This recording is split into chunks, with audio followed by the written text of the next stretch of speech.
As an Englishman educated in England and then employed in the English department of the University of Nottingham, my introduction to T.H. Parry-Williams, and indeed to the Welsh language, was probably not typical of most who have spoken in this lecture series. For reasons we don't need to go into, I found myself, 30 years ago, moving to Aberystwyth, but still working on English place names in Nottingham. And so my first steps in Welsh approached the language from both ends. In evening classes, I learned how to navigate tricky questions like o ble dach chi'n dod yn wreiddiol, while by day I encountered the sound changes that turned 4th century Brittonic into 6th century primitive Welsh. And I learned a lot of words for hills. In the process, I rather missed out on the glories of Welsh literature, from the Mabinogi to the writings of T.H. Parry-Williams, but I did, a long time ago now, acquire one volume by the great man, his English element in Welsh. This is a very early work, originally his Oxford B. Lit thesis in 1911, subsequently published in 1923. Over a century later, it remains a useful work of reference, and it's now never far from my side, even though naturally there would now be much to discuss and much to add to his treatment of the English vocabulary, borrowed over the centuries into the Welsh language. When I received the flattering invitation to deliver this lecture, an invitation which I suspect may have arrived because I was spotted walking around with the volume under my arm, I supposed that I would give a talk along some related lines, perhaps involving some limited reconsiderations and additions. As I turned it over in my mind, however, in a week when I happened to be giving an undergraduate lecture on river names in Wales, this afternoon's topic emerged. As in the 1923 work, I aimed to bring together Welsh and English languages in their earlier stages, with a particular focus on lexis, vocabulary. I might have inverted Parry-Williams' focus and offered an essay on the Welsh element in English, since river names probably comprise the largest part of a Welsh or Brittonic legacy, linguistic legacy in England. Instead, however, I've chosen to attempt something comparative, to compare the English language river names of England with the Welsh language river names of Wales. One reason for this, as I will explain, is that it brings me to the more poetic end of the place name register, which also seemed appropriate to the honorand. And indeed, I was delighted to be reminded, after I'd settled on the topic, that in 2007, my erstwhile colleague Barry Lewis had delivered this lecture in his lecture in this series on the subject of rivers in medieval Welsh literature. My paper sits, I hope, comfortably beside that one. I begin with the necessary word of warning from Ivor Williams. Explaining the names of rivers is the hardest work in the whole hard field of place names. There are good reasons for this. For one thing, as commentators have often observed, the names of rivers, especially larger ones, are particularly liable to persist, to cling on over time. Rivers are big, significant features, indispensable for water, fundamentally important for travel and communication, markers of boundaries, sometimes significant obstacles that have to be negotiated. Settlements built by people come and go. Rivers are of central importance, and their names are often passed on through centuries, even millennia, surviving across shifts in cultures and language. Hence the large number of river and stream names adopted by the Anglo-Saxons from the British population, whose language and culture they were largely to replace across most of modern England. Kenneth Jackson's classic, if rather England-centric map, showing fundamentally that the further west you come, the more linguistic contact there must have been between population groups, as the names of smaller and smaller streams are borrowed. The idea in areas 4, incidentally, is that essentially all the rivers are British in origin. So the inherent durability of river names helps explain the extent of this pre-English survival, and it also helps explain the rather large number of thoroughly obscure names that defy straightforward explanation. Big rivers in Britain, like the Severn, the Humber, the Ouse and the Wye, are lexically opaque, and they may belong to strata of language that predate even Celtic. Such strata must have existed. No one would argue that the people who built Stonehenge spoke a Celtic language. It's just too long ago. But we know nothing about them. Perhaps obscure names belong here, perhaps they don't. But fixed anchor points for our interpretations are hard to come by. Equally, while some, perhaps many, of the ancient and obscure names may indeed be Celtic, our first useful records of Celtic languages come so long after the names were probably coined that we have little useful context by which to judge them. This is my favourite exhibit in this connection, Förster's De Flussname Themse und seine Sippe, 950 pages of German erudition, much of it footnotes, if you look closely, published in Munich in 1941 on the name of the River Thames, with relatives including the Tamar, the Tame, the Teviot, and in Wales the Tav, and probably the Tower, and possibly the Tavy. There's a relationship there, but what's the root? We're still not entirely sure. It's probably Celtic, but it's not obvious. River names are hard. But I'm going to concentrate on the not negligible body of river names, probably coined significantly later, which seem at least to offer good lexical sense, and indeed to fall into groups, patterns. I begin with a couple of Brittonic examples from England, beginning, incidentally, to illustrate the point that I made, that it's in river names that Brittonic leaves its biggest mark in England and, in a way, in English. Here are 3 or 4 rivers Dove. The Suffolk example is recorded late and is rather suspicious, with Old Welsh Dwf, Modern Welsh D, black. From Wales, compare the Dyfi, also a stream called the Dyfan in Pembrokeshire. More numerous are these 10 streams with a variety of modern outcomes, as you see, but all ultimately to be derived from a compound of the same word, dwf, d, and gleis, stream, identical to Dilais, Dilas, Dowlais, and many others. The 12th century Book of Llandav mentions 9 separate instances in southeast Wales alone. Another set, superficially similar, are those names containing Dwfr, Modern Welsh Dor, water, beginning with the town of Dover, named from its stream. Note in particular the recurrent Caled Dor for a hard, perhaps a violent stream. Calator and Cletor are Welsh equivalents. The photograph, incidentally, is of an example of the River Calder from Scotland. Not on the map, a reminder that British naming extends across the island, and apologies to my Scottish friends for the North's general absence from my talk today. So what I was doing the week the invitation arrived was compiling a simple slide of categories of river names in Wales. I'm not the first. Here's the earliest example I know of by Edward Llwyd around 1700. And here is Sir Eva Williams on the subject in 1945. It kind of fell into lines on the PowerPoint, and I left it like that because it almost reads like verse, though it is actually prose. Bydd cipolwg arno, llyfr arall, yn ddigon I ddangos fod enwau afonydd weithio'n rhoi lliw, weithiau I llun, enw'r fferm redant trwyddi, neu graig, neu fryn lle tarddant, neu anifael a foddodd ynddynt, neu a fethodd, ddim yn siŵr am fethodd, stumbled, enw mab neu fech, milwr neu sant.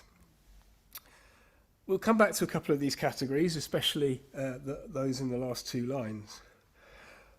I'm less interested today in the many rivers in both Wales and England that take their names from adjacent features or places, the hills where they rise, the townships they run through, than those which bear names given directly to the watercourses, as far as we can judge.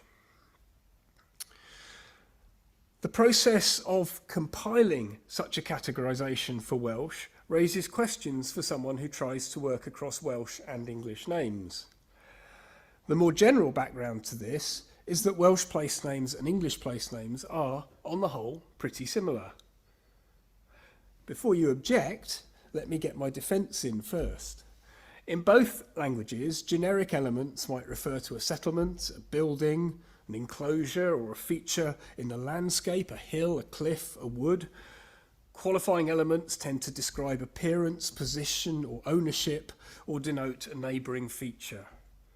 The languages themselves are quite different, of course, and there is the obvious structural distinction that in English names the generic element comes last, while in Welsh ones it often comes first. There are differences in the proportion of different name types. Most strikingly, far more settlements in Wales named from saints and churches than in England. But the types of name are for the most part readily paralleled between the languages. They reflect, of course, an Indo-European inheritance shared over millennia. I struggled with a slide to encapsulate all English and Welsh place naming for a while, and then I substituted this instead, just as a reminder that not all languages make the same sorts of name. When we come to rivers, however, there are some interesting distinctions between Welsh and English naming, and I shall spend most of the rest of the talk exploring them. First, however, I shall acknowledge, again, that in many respects the principles of river naming between the two languages are pretty well aligned, and I'll start by exemplifying some of those.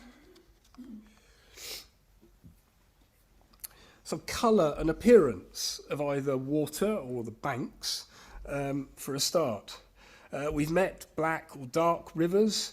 Welsh has also, for example, canide, shining, eich, dappled, mottled, brith, if you like, or white streams, white, fast water, presumably. And English, early English, Old English, similarly offers white as well as brown, red in the Northumbrian River Reed, apparently with reference to ironstone in the banks, which is not in the least visible in this photograph, and sheer, clear, sheer, I think stockings in Sherburn. Don't think too hard of stockings. Then shape or size, big or small, narrow originally in English, and particularly windy with a range of vocabulary from Welsh ystwyth, flexible, to Old English winsome or winesome. The outline of the river here is the Wensum in Norfolk, or manifold with many folds, a river in Staffordshire. Rather different here is the Angell, apparently the word found in texts applying to various body parts. Geriad y prifysgol glosses aelod o'r corff, coes, ysgwydd, braich, llaw, anything you want really, perhaps applied metaphorically simply to an appendage, a tributary, in this case of the Dyfi, or still more imaginatively to the arrangement of the headwaters clasping the land in between. We'll come back to metaphors in due course, and in fact the category on the next slide shifts us in that direction. Here are rivers described in terms of their flow or their temperament in ways which could be taken as a form of personification almost. Lively, rough, idle, raging, a similar spread across the two languages. In England, the pair Stour and Blythe are noteworthy. Stour is the name of 5 sizable rivers. Although possibly an ancient European river name in origin, early English seems to have had an adjective stor, meaning strong or heavy, perhaps cruel, and that may well be how the river name was understood. it's tempting then to see a conscious semantic opposition in the no fewer than 7 rather smaller river names called Blythe, a word that means happy, cheerful, pleasant, gentle. This at least is an argument that's been made by Richard Coates, who argued that this is an English development since the opposition is not found in the cognates of the Old English terms in the Germanic-speaking continent. What he did not note is that there are similar semantic oppositions in Welsh river names, and indeed that the type represented on the slide by Honddu, involving Old Welsh horf, modern hawf, easy, prosperous, happy, is also recurrent, more often as hofni. Another and perhaps rather better parallel would be with rivers called Tawel or Tawalan, with the adjective for quiet or peaceful.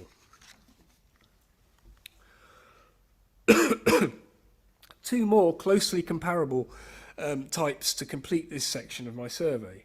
First, the noisy ones, represented in Welsh, for example, by the brefi of Llandewi brefi, which shares its root with the verb brefi, used in particular of various animal cries, and by the eithon or ieithon of Llandrindod Wells and thereabouts. The root is that of iaith, and the sense something like that of English babbling brook. In early English, the type is particularly common in the simple form lud, lid, lied. A dozen or more streams bear or bore this name, which is simply a derivative of Old English llwd, modern English loud. And lastly, an unusual case where the same concept is repeatedly rendered in the two languages in a way that's both closely similar and flatly opposed. In Wales, instances of streams which run in the winter but dry up in the summer are called havesp, literally hav, hesp, summer dry, with husp, dry, barren, an adjective particularly used of cattle and sheep not yielding milk. There are examples in Brycheiniog, Meirionnydd, Pembrokeshire and Montgomeryshire, and the river name Hamps in Staffordshire, east of Stoke-on-Trent, is also an instance which must have been current in the local British and borrowed by the Anglo-Saxons before British was expunged from that area, perhaps in the 9th or 10th centuries. In England, the same feature is called a winterburn, a winter stream, a term so common in early names that it became an ordinary compound in Southern English dialect. I'm intrigued by this winter-summer distinction. It brings to mind a kind of glass half full, glass half empty attitude. I'm not actually sure which way round it works. In any case, there's an excellent exception to prove the rule in the Summergill Brook, where the compound is early sommergelder, with Middle English geld, meaning sterile or barren, an exact equivalent for husp. A clear English language instance of the havesp type.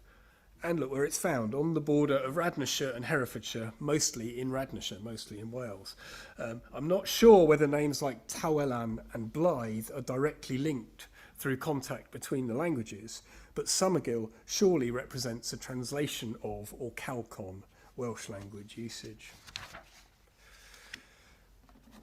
That certainly does not exhaust close parallels between river naming systems in early English and Welsh, but it gives a flavour of some of the main types. Those describing the riverbed, gravelly or rocky or the like, or the associated vegetation, whether reeds in the water or trees on the bank, are perhaps the other principal categories of semantically straightforward names that are common to the two languages. Now, however, we turn to those categories of name found in Welsh, but not, apparently, in English. 3 of these are not uncommonly commented on in the literature, as we say. A 4th tends to receive less attention and therefore seems to me particularly interesting. We'll come to that one in due course.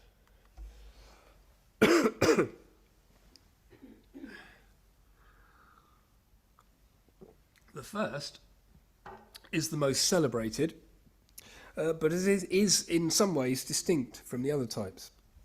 As in other Celtic-speaking areas, there are rivers which seem to bear the names of, or declare themselves to be, deities.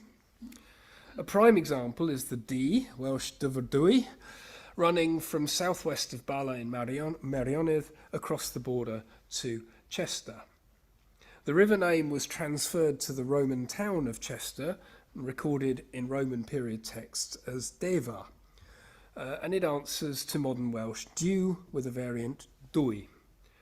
Unsuffixed, save for the feminine ending a, and without qualification, it's apparently a river called goddess, or river as goddess.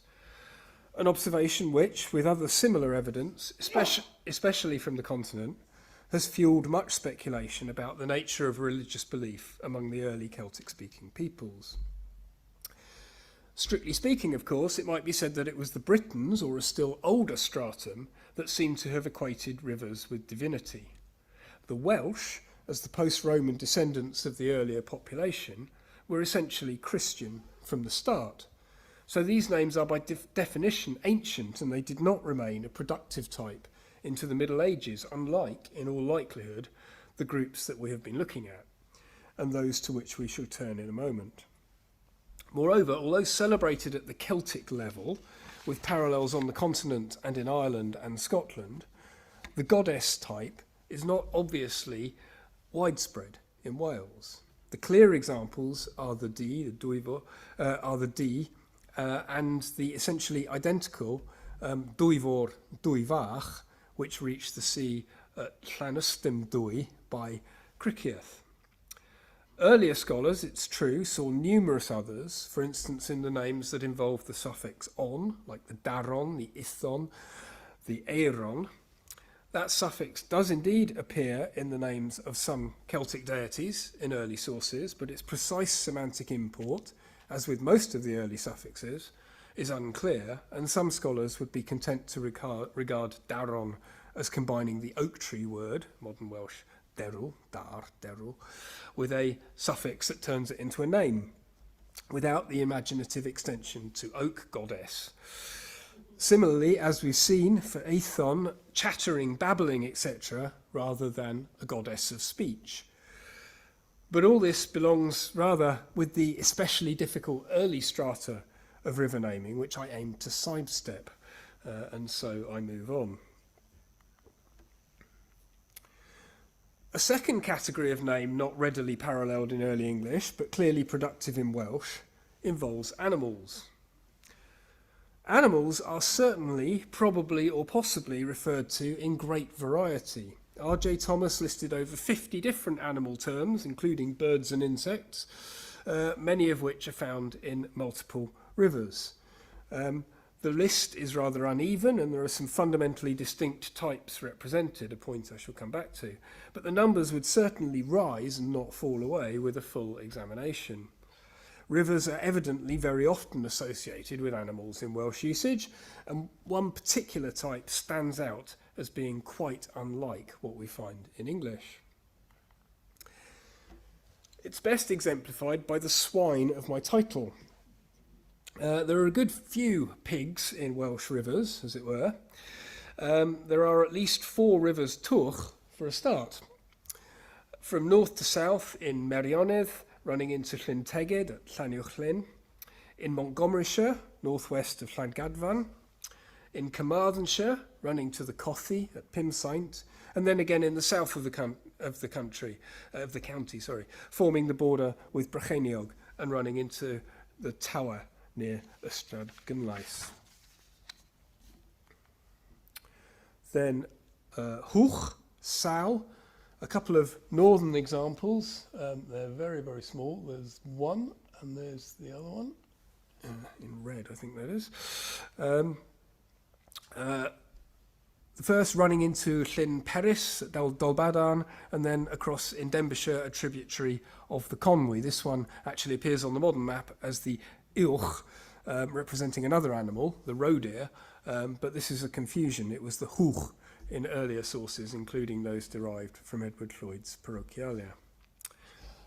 Banw is another term, surviving in the lengthy Afon Banwy, or Banw, in Montgomeryshire, which runs into the Vyrnwy, west of Welshpool.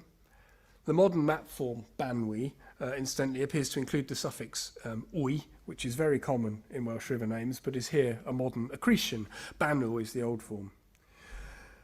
As with all the names discussed here, there appears to be no suffix. The names appear to mean simply piglet, boar, sow, etc. There are separate instances of Cwm Banw and Aberbanw in Breconshire, which I haven't mapped, since the Banw element is not independently found attached to the stream, though it's likely enough. In each case, what I have mapped are two instances that all the authorities include here, though I'm a little hesitant. In Carnarvonshire, where are we? Yes, this one. Running down Nant Francon to the sea just east of Bangor is the Ogwen, which has been considered a compound of an adjective og, meaning quick or lively. Compare modern Welsh diog, without og, lazy. And Banw, lenited Vanw, the earliest spelling of the name from the 15th century reads Ogwanw, and the interpretation is plausible enough. And then back down in the south, this one, the Aman of Ammanford, Rhyd Aman, has been rather ingeniously associated via a rather piggy passage in Culhwch ac Olwen, of which more presently, which calls the Aman Valley Dyffryn Amanw. Manw is not Banw, though alternation of B and M does sometimes happen. I'm frankly not very sure how initial A of Amanw is to be accounted for. I'd be pleased if someone can enlighten me afterwards. Two more. Staying in the south, two streams apparently called Gwyddwch, a term representing a compound of gwydd, wild, and hwch, we've met. The Pembrokeshire instance at Nevern, they're small and yellow, is one. The Pembrokeshire entrance at Nevern is no longer on the map, so it's quite well recorded from the 15th century on, and its identification is known. The Carmarthenshire Nant Gwyddwch is still there, though its historical record is very sparse, slightly suspicious on those grounds, I suppose. And finally, adding to the cluster of names in the south of the Black Mountain is the pink one over there, an instance of Gwys, sow, or young sow, which runs parallel to the Twch and joins it at Cwm Twch Uchaf. The young sow, tributary of the bigger wild boar. What goes on? The rivers are not only named from pigs, they are, as it were, multiplying. This certainly feels very un-English. Well, the type has, of course, often been remarked upon and discussed. A totemic or divine significance, boar gods, has, of course, been floated, but the consensus has long been that the names are metaphorical. As Parry-Williams put it, addas iawn yw twch banw gwys a hwch fel enwau afonydd gwyllt sy'n rychu I ffwrdd trwy'r tir a'r cerrig. They're highly suitable as names of wild rivers which plough or cut their way through rocks and land. And there's good reason to accept this as a plausible motivation for the names. I shall circle back round to the wider corpus of animal names shortly, but first I move on to my third semantic type, found in Welsh, but unusual from an English point of view. Excuse me. This is the category of river names as tools, and in particular, piercing, gouging types. Examples are not as numerous as the pigs, and I think I've found reason to reject a couple of the instances that have previously been claimed, but there remains a fairly convincing spread of implements.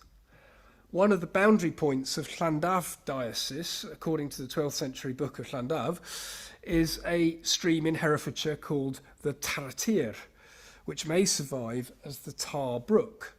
It appears to be Welsh Taradr, Auger, etc. I'm not confident, incidentally, in Welsh or in English, in my ability to assign the various terms to the precise tools, the distinctions that are made in the different terminology in both languages baffle me. In Meirionnydd, the stream that bears the name Miniawyd, and you can see Nant Miniawyd there, that one, by Abergynolwen, is of very similar meaning.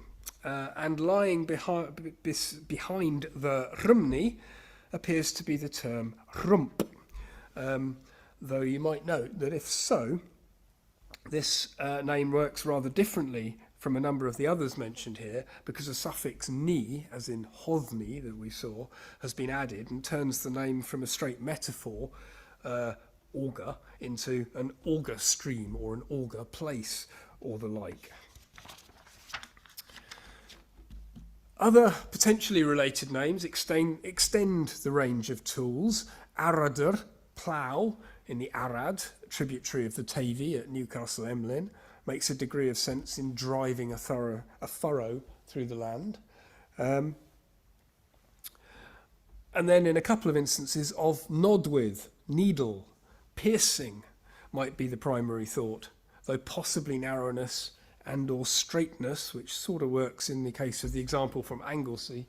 There, very straight, less so for that one, is relevant to the metaphor. And lastly, to the swords of my title, Daeglefau. The two swords, east and west, Gwyn and Dee, cutting through the Pembrokeshire landscape. Again, the silvery colour of the water might be thought of, but if all these examples do form a semantic type, it must be most satisfactory to focus on the shared cutting, boring, drilling of the tools and weapons. And just as we saw with the pigs, there is surely some sort of local wordplay or thought association going on here. Two streams which lie between the arms of the rivers Cleddau, both of them tributaries of the western arm, bore the name Cyllell, knife. The surviving Cartlet Brook is an anglicisation of one original name, first recorded in the 14th century. The second Cyllell, recorded in the 16th and 17th centuries, is now called Nant y Bugail. Presumably the play, parallel to Twch and Gwyth, involves the smaller knife, tributary to the great sword. Okay, that's the boring section. Before discussing a couple of aspects of this material further, I want to move on to introduce my fourth and last category of name, which lacks obvious equivalents in English. This is the river as personal name, bare and unadorned, rivers called Cynfail or Einion or Teleri. To judge at least by the reference books, this type is extremely common. In Hywel Owen and Richard Morgan's Dictionary of the Place Names of Wales, for instance, within the first few pages, the eponymous rivers encapsulated in the place names Aberafan, Aberbeg, Abercynfig, Abercynon, Abergwynfi, Abermad, Abermeirig, as well as Aberteleri, are all analysed as personal names, a usage which seems quite foreign from an English perspective. The whole question of personal names in place names of all kinds, in both Welsh and English, is a vexed one and would take us on a long detour if explored in any length. Essentially, it's the case in both languages that while a large number of early personal names are on record, nonetheless at different periods there seem to have been a good number more in use. In attempting to interpret place names, in which personal names are undoubtedly very common, this can sometimes give free rein to the ingenious etymologist to invent a cast of characters who may never have existed. A proportion of the many personal names suggested to lie behind Welsh river names are probably of this type, similarly with a proportion of the many early English place names that are so explained. However, this corpus of Welsh river names contains numerous undoubted instances. Take Meirig, a very popular medieval Welsh personal name, ultimately derived from Latin Mauritius, Morris. Etymologically, it's a personal name. It bears no sense in Welsh that could be thought watery. Yet it's found as 4 stream names, 2 in Ceredigion, including the one which gave name to Ystrad Meirig, 1 in Meirionnydd and 1 in Monmouthshire. How do they work as names? What do they mean? Well, they presumably imply some association between the watercourse and a person so named. A stream that runs through or marks the boundary of Meirig's property, perhaps? Or in some cases, just possibly, they reflect an event or a story involving a more notable person.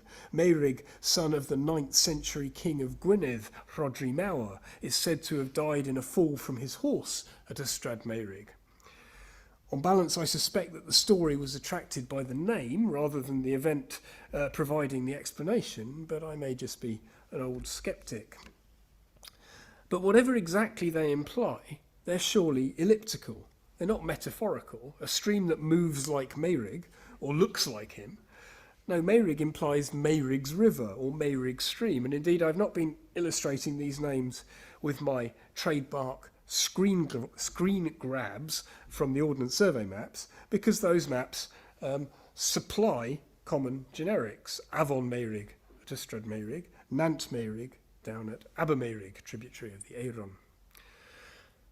That may, perhaps, despite the language of the generics, be due to anglicising tendencies in the Ordnance Survey, but whatever, it masks the earlier record. The Avon Meirig, for instance, first appears in the 12th century boundaries of Strata Florida lands, which run, in a mixture of Latin and Old Welsh, Machnant Usque Meirig, Meirig Usque Tevi, Tevi Hidat, Camddor Fechan, and so on.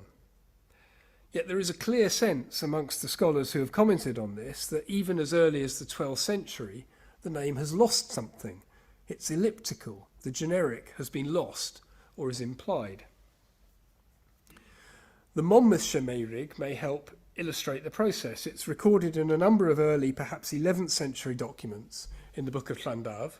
It appears simply as Meirig, but also as Pwll Meirig, the name which survives attached to a village of Pwll Meirig near the stream. In this instance, it was the compound form which persisted, but the early record of uncompounded forms illustrates the potential for dropping a generic, extracting the qualifying element as a complete river name. Glancing back to English, we can underline how different things are. Horrible slide. Personal names, or very often supposed personal names, are not infrequent when combined with riverine generics.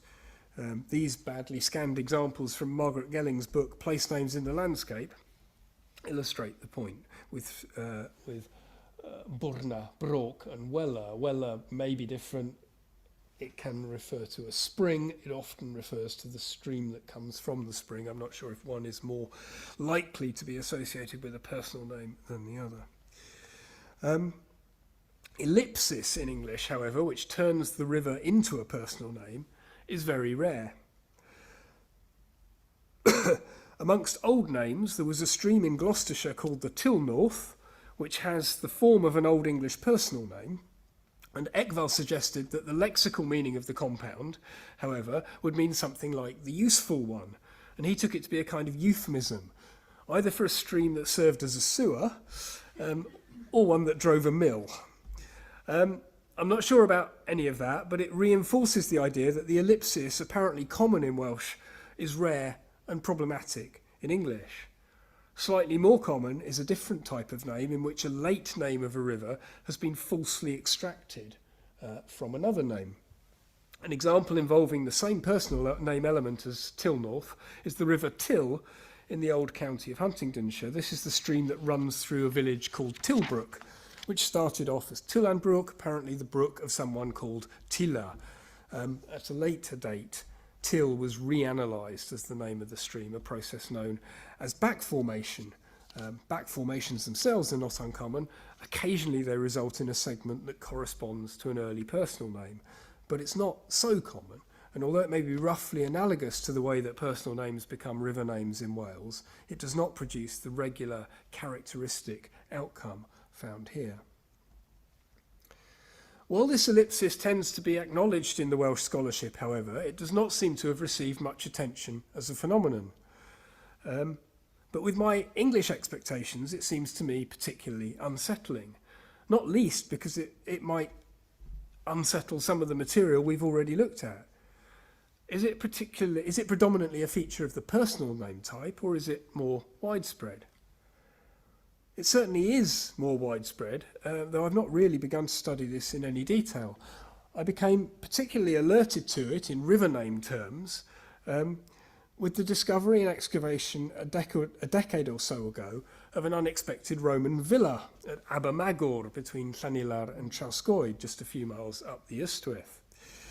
The stream, the Magor or Magwyr, seems relevant to the discovery, since the term, which has come to mean little more than ruins in southwest Wales, is a loan word from Latin maceria, meaning a particular kind of plastered wall. Derivatives of this term have been associated with Roman finds elsewhere, and it's tempting to suppose that the name bears a memory of the Roman building which was lost for centuries before its outline was revealed by aerial photography in 2006.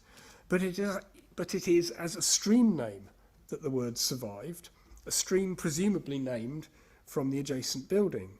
Again, this is elliptical. In English, it would be the Villa Burn or the Ruin Brook or something. In Welsh, the generic is understood or has simply disappeared, and you get the Magwyr, Magor. There are a fair number of examples too in place names, settlements like Baglan, Ceidio, Cynwal, and Gwytherin, which are interpreted, at least, as personal names and have clearly been so interpreted locally for a long time, for in several cases the eponymous man is considered to be the local saint. Welsh, to a much greater degree than English, tolerates ellipsis in its naming. You can, I'm sure, see where this is going. I had an elliptical itch that I wanted to scratch. And it's one that perhaps becomes most urgent when we turn back to the animals. There are 2 points I want to make here, but I'll make them quickly because time moves on. The first is that Thomas's list, as far as I can establish in trying to work through it, throws together names which are usually or always unqualified, like the two rivers Bran, Crow in Carmarthenshire, and many, like the instance of Garan, Crane in Ceredigion, which is always Nant Garan, or Nant y Garan even, throughout its record. Only the Bran would be particularly notable and unusual in terms of my comparison with English naming, as we shall see in a moment. But the second point, paradoxically, is that these distinctions may mean little in a Welsh context. Logically, or at least to an English sensibility, a river called Crow ought to be black or to flow in a straight line or something. It ought to have some metaphorical application. But perhaps it began life as Nant Bran because the birds were plentiful. Or perhaps the Nant in Nant Garan is an accretion, and the river moved like a slow, stately crane. Maybe not. But the point is, if the generics are unstable, we can't use their presence or absence to shape expectations. All possibilities are open, including even Parry-Williams and his drowning beasts, which brings to mind, incidentally, Geoffrey of Monmouth, who explained the names of principal cities in Britain as reflecting their founders, Lale at Carlisle, Coyle at Colchester, but faced with rivers, Humber and Havren, Severn, he relayed origin stories involving the drowning of characters called Humber and Havren. And if generics are restored or implied, English parallels are not lacking. Another poor quality slide, but you'll get the idea. There are lots of compounds involving animals and stream generics. So, am I trying to iron out the differences between Welsh and English in this respect? Are they all the same, really? Well, no. I've simply been trying to understand how they work and how they relate. In Welsh, there still seems to me a particularly strong case, for instance, for the metaphorical porcine names, and the case for metaphorical tools and weapons seems unassailable. How else could those names be understood? English uses plenty of metaphors in place names, bodily ones in particular, words for head, heel, mouth, etc., being often applied to the landscape. But it doesn't obviously share these types in river names. Though maybe we should think more about animal metaphors in the English names and the fundamental English types. Swinburne is considered to involve domestic pigs, but perhaps it shouldn't be. I'm certainly not trying to reduce the more interesting types to the level of the mundane.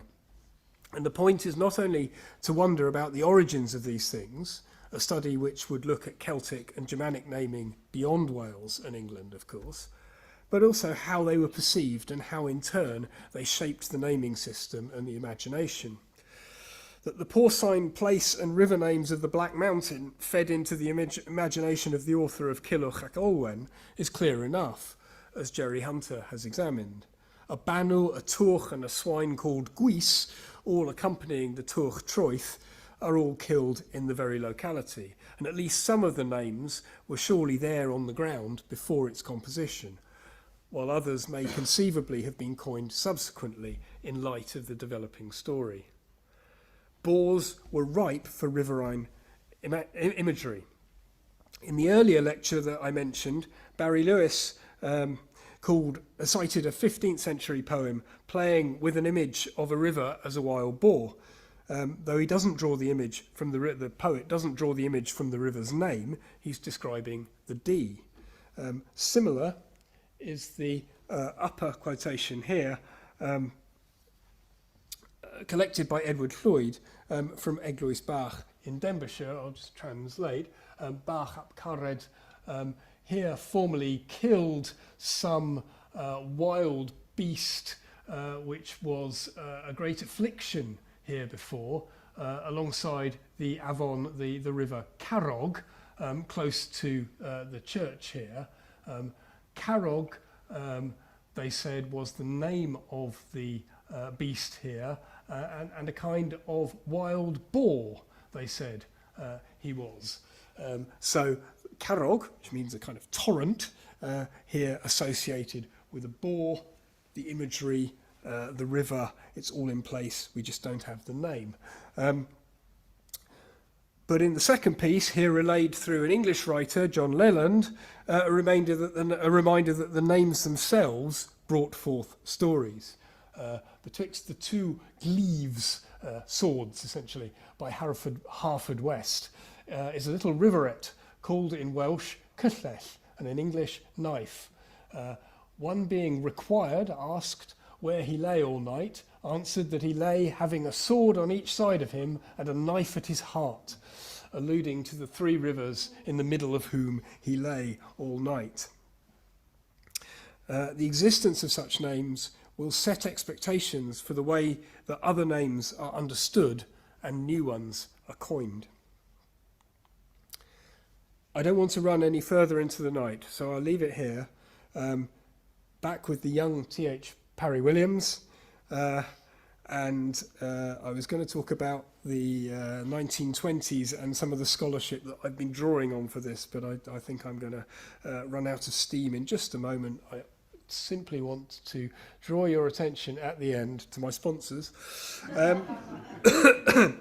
And the sponsor on the left, you'll have noticed some of the striking watery imagery that I decorated the talk with throughout. And it comes from this work by local photographer, artist, musician Brian Swadling. And I do suggest that you chase that up on the internet. A video of the Rheidol River from a succession of many stills of the Rheidol River from source to mouth. Very striking piece of work. Thank you very much.